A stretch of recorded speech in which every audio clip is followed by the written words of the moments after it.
दोस्तों, क्या अयोध्या को चारों तरफ से घेर रहे हैं आईएसआई? आसपास के 7 जिलों में यूपी एटीएस को मिली है 15 एजेंट और स्लीपर सेल। दोस्तों, जब से राम मंदिर की शिलान्यास हुई है और बाबरी मस्जिद की हार हुई है, तब से लगातार आईएसआई राम मंदिर को घेरने की कोशिश करते हैं और उस पर अटैक करने की कोशिश करते हैं। दोस्तों, आज के इस वीडियो में बात करने वाले हैं कि लगभग कितने आरोपी मिल करके आईएसआई के एजेंट के साथ राम मंदिर पर हमला करने की प्रयास में लगे हुए थे और जिसे अभी फिलहाल में आईएसआई के एजेंट्स को एटीएस की टीम ने पकड़ लिया है। आज के इस वीडियो में उसी पर बात करने वाले हैं। दोस्तों, वीडियो में एंड तक बने रहिएगा क्योंकि हमारे धरोहर राम मंदिर के ऊपर जो आईएसआई का हमला होने वाला है या हमला होने की कोशिश करते हैं, जिसे यूपी एटीएस ने पकड़ लिया है, इसके बारे में जानने का प्रयास करते हैं। दोस्तों, जनवरी 2024 में अयोध्या के राम मंदिर में रामलला की मूर्ति की प्राण प्रतिष्ठा होनी है। पीएम नरेंद्र मोदी समेत देश के बड़े नेता और वीवीआईपी इकट्ठा होंगे। हालांकि अयोध्या के आसपास के जिलों से लगातार आईएसआई एजेंट, आतंकी और स्लीपर सेल मेंबर्स की गिरफ्तारी ने सुरक्षा एजेंसियों की चिंता बढ़ा दी है। 9 नवंबर 2019 को सुप्रीम कोर्ट ने राम मंदिर के पक्ष में फैसला सुनाया। इसके बाद से अगस्त 2020 में बलरामपुर से एक आतंकी, फरवरी, जुलाई और सितंबर 2021 में लखनऊ से 4 आतंकी और सितंबर 2021 में प्रयागराज, रायबरेली और बरसराय से 3 आतंकी और अप्रैल 2022 में गोरखपुर से 1 आतंकी गिरफ्तार हुआ था। ये सिलसिला रुका नहीं। सबसे नए मामले यूपी एटीएस ने 2 जुलाई को गोंडा से सद्दाम और 1 अगस्त को मुकीम और 16 जुलाई को रईस और 18 जुलाई को सलमान और अरमान नाम के आईएसआई एजेंट और आतंकी गिरफ्तार किए। इसी केस में 6 जुलाई को गोरखपुर से तारिक नाम का शख्स भी गिरफ्तार हुआ है। यूपी एटीएस को शुरुआती छानबीन में पता चला कि इन सभी मामलों में आतंकियों को बाबरी मस्जिद के नाम पर भड़काया गया था। सभी स्लीपर सेल्स की तरह ट्रेंड किए गए हैं और मिशन मिलने पर ही एक्टिव होने वाले थे। सवाल यही है कि क्या अयोध्या और राम मंदिर पर आतंकी खतरा मंडरा रहा है? तो बता दें आपको कि इसकी पूरी छानबीन की गई और छानबीन के दौरान जो बातें सामने आई, आज के इस वीडियो में हम आपको बताने वाले हैं। दोस्तों, पहला जो आरोपी था उसका नाम है सद्दाम शेख। आरोप है कि अलकायदा, हिजबुल और मुजाहिदीन और अंसार गुजराल जो है हिंद से कनेक्शन थे। दोस्तों, सद्दाम की पत्नी बोली, मेरे पास पैसे नहीं हैं कि उसके लिए वकील करो। आज के इस वीडियो में सबसे पहले दोस्तों पहले आरोपी सद्दाम शेख के बारे में बात करेंगे। दोस्तों, यूपी एटीएस ने सद्दाम को 2 जुलाई को लखनऊ से गिरफ्तार किया। इसी दिन उसके साथी रिजवान को जम्मू कश्मीर से अरेस्ट किया गया। सद्दाम का घर गोंदा से करीब 20 किलोमीटर दूर जेल रोड पठानपुरवा गांव में है। घर के अंदर घुसे तो सामने एक बड़ा बरामदा है और मकान का काम बीच में रुक गया है। दीवारों पर प्लास्टर नहीं है और किचन एक अधवना कमरा है। घर का दरवाजा खटखटाया तो अंदर से सद्दाम की पत्नी रुबीना आई। रुबीना के मुताबिक सद्दाम के गिरफ्तार होने के बाद से कोई कमाने वाला नहीं है। सद्दाम को आतंकी कह करके पकड़ा था, इसलिए अब कोई हमारी मदद भी नहीं कर रहा है। रिश्तेदार ताने मारते हैं और बच्चे को स्कूल में लोग परेशान करते हैं और सरकारी दुकान से राशन नहीं मिलता है, मिलना बंद हो चुका है। डीलर कहता है कि मामला सुलझने के बाद राशन देंगे। रुबीना ने बताया कि सद्दाम पहले हिंदू था, उसका नाम रंजीत सिंह था और बेंगलुरु में एनटीसी कंपनी का ट्रक चलाता था। 14 जून 2010 को हमारी शादी हुई थी। पहले सब ठीक ठाक था, लेकिन जब से वो बाहर गया तो मुझसे बात भी करना बंद कर दिया।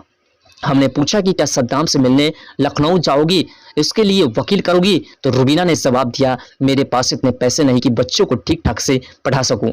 वकील कहाँ से करूंगी? हम किसी तरह 2 वक्त के खाने का इंतजाम करते हैं। मेरे अंदर अब हिम्मत नहीं है। तो क्या आपको विश्वास है कि सद्दाम आतंकी है?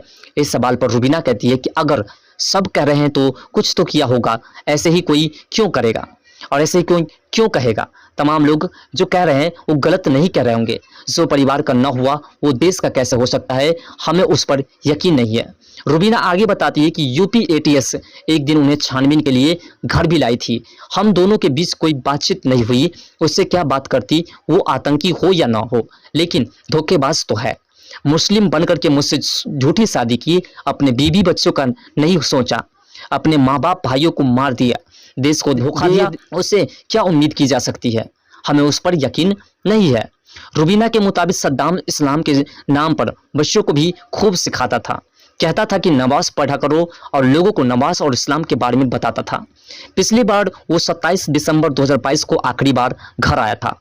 अब मुझे उससे कुछ लेना देना नहीं है।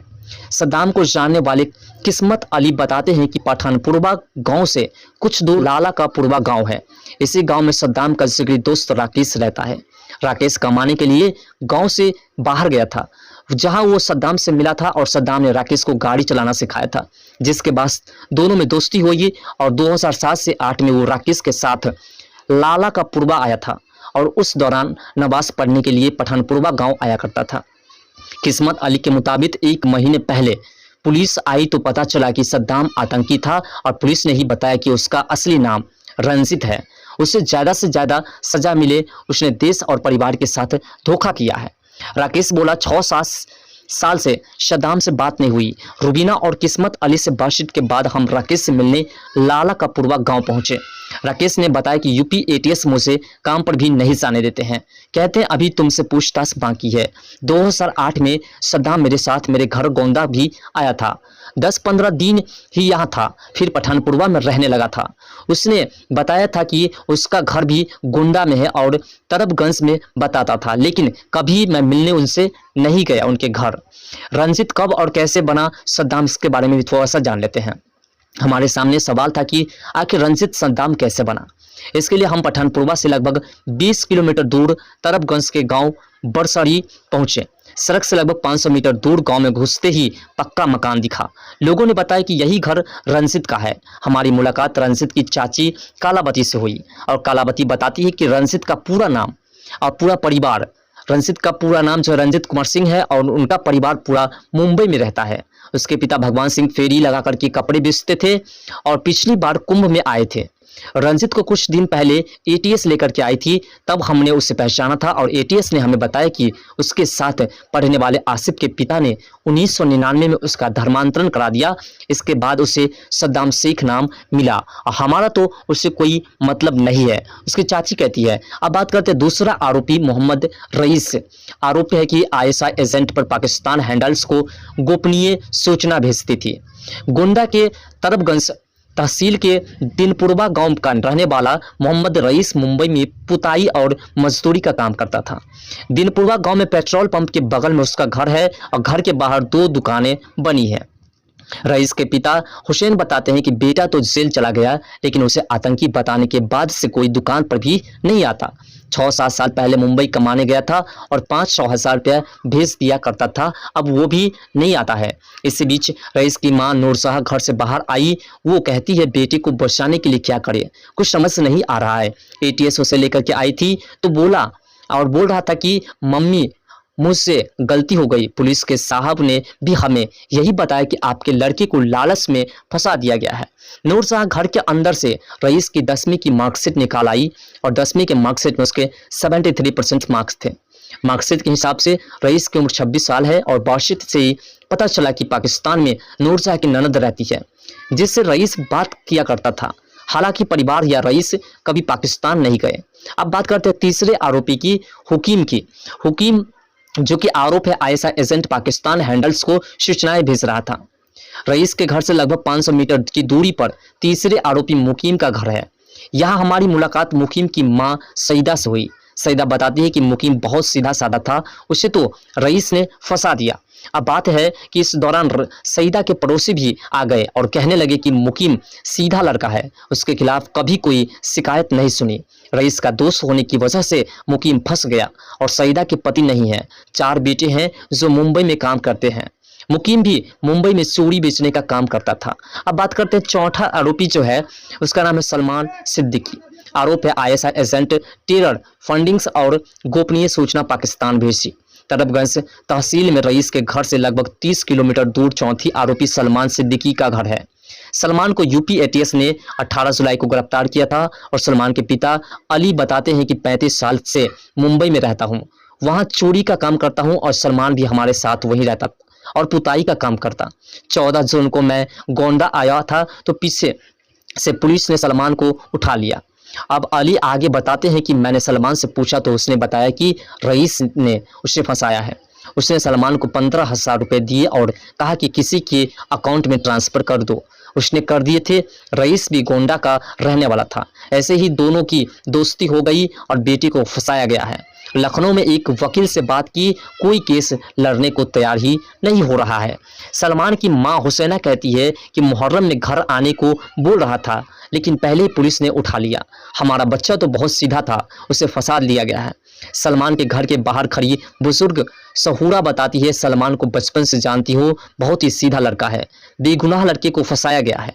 बाबरी मस्जिद के नाम पर आयशा ने बनाए एजेंट, गोंडा से पकड़े गए इन आतंकियों की छानबीन के बाद हमने यूपी एटीएस से बात की।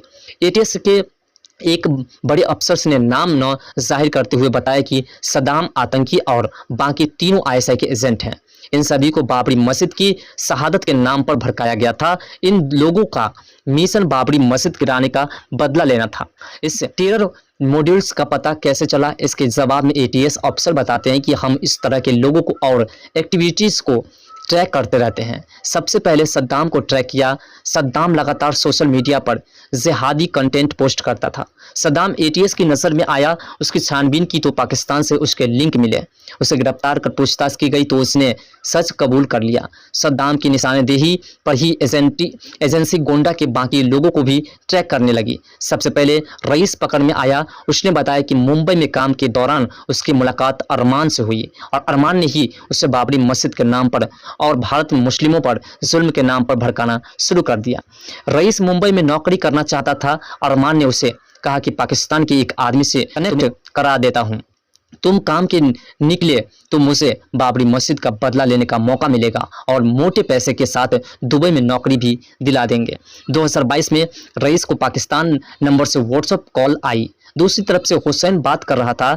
इसके बाद दोनों की बातचीत होने लगी। हुसैन ने रईस से कहा कि वो पाकिस्तान जासूस है। उसने रईस से सैन्य प्रतिष्ठानों की तस्वीर मंगवाने और पैसे देने का वादा किया।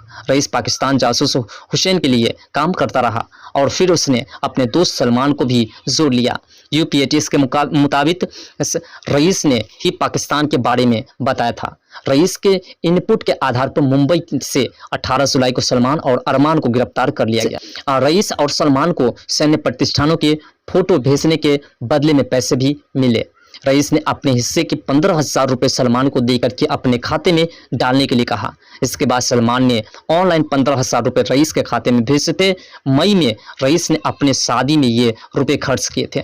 अरमान, रईस और सलमान से पूछताछ के बाद ही मुकीम का नाम सामने आया। इसके बाद एटीएस ने 1 अगस्त को उसे गिरफ्तार कर लिया और मुकीम भी रुपये की लालच में आईएसआई के लिए काम कर रहा था। ये सभी स्लीपर सेल की तरह काम कर रहे थे। इन सभी का अयोध्या के पास होना भी किसी आतंकी साजिश की तरफ इशारा कर रहा है। आईएसआई के आखिर अयोध्या के पड़ोसी जिले को ही क्यों चुना? तो यूपी एटीएस के एक अधिकारी इस सवाल के जवाब में कहते हैं कि अयोध्या पर 2005 में भी हमला हुआ था। तब 3 आतंकियों को सुरक्षा वालों ने मार गिराया था और 4 गिरफ्तार हुए थे। उस केस की जांच में भी सामने आया था कि ये आतंकी नेपाल के रास्ते अयोध्या के पड़ोसी जिले अंडवेर नगर पहुंचे थे और वहीं रह करके अयोध्या की रेकी करते थे। अधिकारी आगे बताते हैं कि बाबरी मस्जिद के विध्वंस के बाद से अयोध्या में यूपी के बाकी जिलों के मुकाबले सुरक्षा व्यवस्था सख्त है। आतंकी संगठनों के निशाने पर भले ही अयोध्या है, वे आसपास के जिलों गोंडा, बलरामपुर, बहराइच, बारांकी, गोरखपुर और अंडवेक नगर से में घुसपैठ कर रहे हैं। आतंकी संगठनों से के स्लीपर सेल यहाँ रह रहे हैं। 2019 के बाद से यहाँ लगातार आईएसआई एजेंट मिल रहे हैं। 2019 में राम मंदिर पर आए फैसले के बाद से अयोध्या अलर्ट पर है। गोंदा के ताज़े मामले के अलावा अयोध्या के आसपास के जिलों में लगातार आतंकी और आईएसआई एजेंट पकड़े गए हैं। अगस्त 2020 के एक ऐसे ही मामले की पड़ताल के लिए हम गोंदा के लगभग 60 किलोमीटर दूर बलरामपुर पहुंचे। बलरामपुर की उतरौला तहसील में बढ़ाया भैंसाही गांव है। यहां से यूपी एटीएस ने मुस्तकीम को पकड़ा था। मुस्तकीम के पिता कपिल अहमद बताते हैं और मुस्तकीम उत्तराखंड में पीओपी का काम करता था। वहाँ एक एक्सीडेंट में उसे चोट लगी, हालत ठीक नहीं थी। लखनऊ में दिखाया गया, हालत इतनी खराब थी कि वह उठ बैठ नहीं पाता था। हमने यहाँ से कुछ दूर उसकी कॉस्मेटिक की एक दुकान खुलवा दी। अगस्त 2020 में एक रिश्तेदार के यहाँ लखनऊ गया था, वहाँ से लौट रहा था कि गायब हो गया। हम लोग अगले दिन रिपोर्ट से दिखाने थाने पहुंचे तो देखा काफ़ी फोर्स लगी है। हम थोड़ा डर गए और घर लौटने लगे। रास्ते में चौकी इंचार्ज साहब मिले, वे हमें अपनी गाड़ी में बिठा करके घर लाए और यहाँ भी पुलिस थी और एनआईए और एटीएस वाले की टीम भी आई थी। पुलिस वालों के साथ ही मुस्तकीम भी था और सभी पूछताछ कर रहे थे। घर से आईएसआई का एक झंडा और कई किताबें भी मिली थी। मुस्तकीम के घर से निकलने के बाद हम बहराइच के कैंसरगंज पहुंचे और अयोध्या के बहराइच की दूसरी दूरी करीब 125 किलोमीटर है। यहाँ के रईस में आरोपी अबू बकर का घर है। सितंबर 2021 में अबू बकर को एटीएस ने दिल्ली से गिरफ्तार किया था। उस पर भी आईएसआई के स्लीपर सेल का मेंबर होने का आरोप है।